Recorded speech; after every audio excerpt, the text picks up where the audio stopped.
Mon Seigneur et mon Dieu, je crois fermement que tu es ici, que tu me vois et que tu m'entends. Je t'adore avec profonde révérence.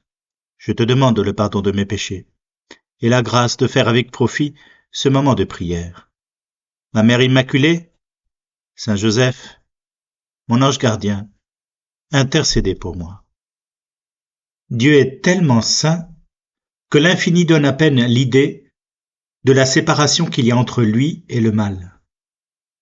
Et la page d'Évangile aujourd'hui nous en donne un aperçu magnifique.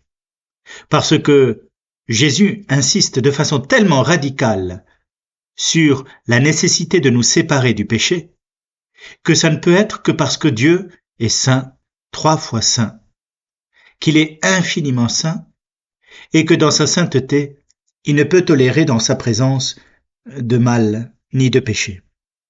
Voilà pourquoi les exigences de la page d'Évangile aujourd'hui sont remarquables. Alors l'Église nous a donné déjà une façon de comprendre ces paroles qui ne doivent pas être littérales, parce que il y a un grand théologien qui s'appelle Origène, qui fut à son époque confronté à cette parole d'évangile, et il l'a mis en acte. Littéralement, il s'est castré pour éviter de tomber dans le péché de la luxure.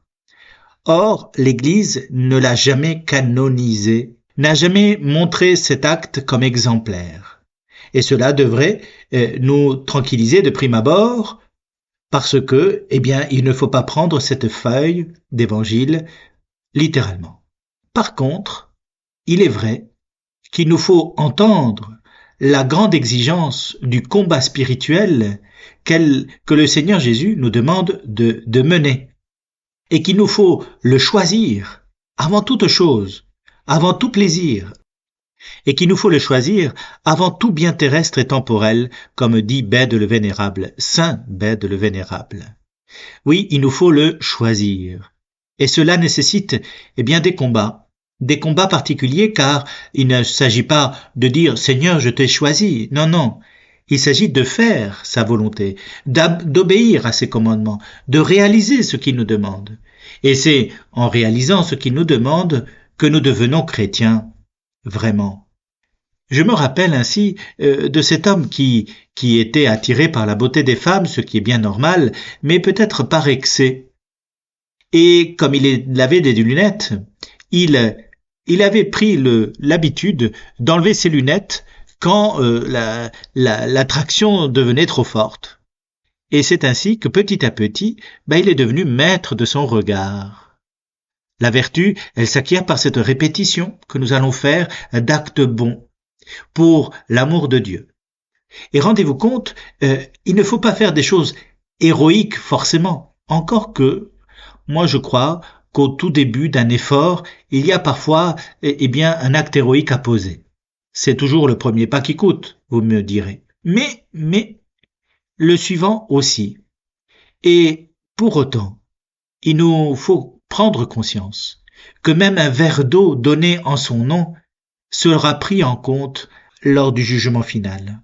C'est dire que tous les actes bons, même petits, surtout petits, ont une valeur. Parce qu'en fin de compte, dans notre vie chrétienne, souvent le Seigneur ne nous demande que des petits actes d'amour parfait. Et c'est cela qui donne toute sa valeur à ce geste que sainte Thérèse d'Avila décrivait comme absolu, ne serait-ce que de ramasser une épingle tombée à terre. Si c'est fait pour l'amour de Dieu, alors ça a une valeur et une qualité infinie, et cela peut sauver notre âme. Tous ceux qui ont participé de près ou de loin à l'action de l'Église, du bien qu'elle peut faire à travers ses membres, seront pris en compte dans le regard salvifique, salutaire, rédempteur que notre Seigneur posera sur eux. Et cela peu importe la religion, peu importe les origines et la culture, tout acte bon sera pris en compte. Mais n'oublions pas le reste de l'Évangile.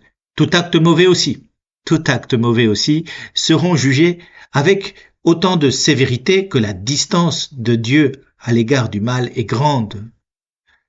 Pour autant, quand on s'abrite sous la miséricorde du Christ, quand on s'appuie sur son amour pour nous qui demande au Père « Pardonne-leur, ils ne savent pas ce qu'ils font », alors on peut être assuré que la miséricorde de Dieu aussi nous est acquise.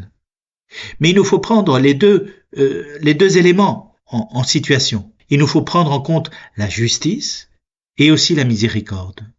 Car il serait absurde de mettre côte à côte au ciel et l'assassin et la victime s'il ne s'est pas passé quelque chose entre le moment de la mort et ce moment du jugement final. Il a fallu que l'assassin demande pardon d'une certaine façon et que son mal soit réparé.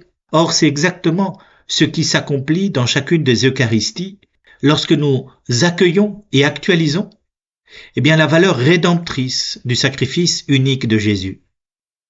Jésus a donné sa vie en réparation de tous nos péchés, en rémission de tous nos péchés.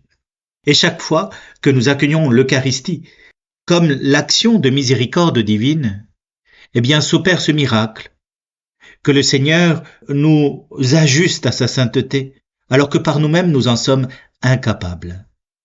La miséricorde de Dieu nous couvre en Jésus-Christ, de tout son amour rédempteur.